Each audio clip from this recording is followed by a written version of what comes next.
going to download and install Ubuntu desktop. And we're going to download the desktop Ubuntu version, latest and greatest. We're going to do create register. So we're going to create a new virtual machine. So that is a Linux machine. That is a Ubuntu. So we're going to find Ubuntu down here. Ubuntu Linux, yep, 64. Next, the data store. Well, choose the data store if you will. So connect at power on. That's good. Everything else looks fine. Next.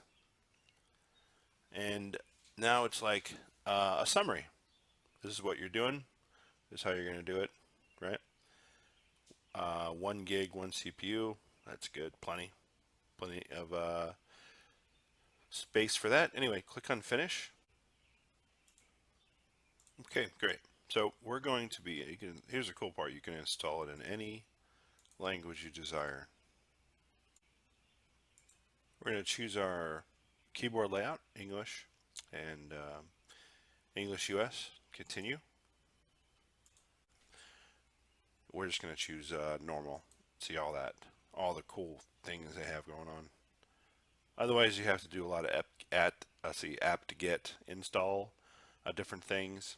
Okay, so we're going to erase and install Ubuntu. Click. We're going to write these changes, so we're going to click continue. So we're going to choose our location. So let's put it. We're not in California, but we're going to choose California because that's what the Active Directory server is on. So we're going to push next.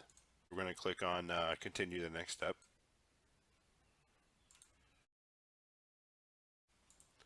Okay, this is going to log in automatically when it comes up. Okay, you successfully installed Ubuntu desktop. See all these things now? That's because you did that normal installation. All these little icons and all that. So, okay, thanks for viewing this tutorial.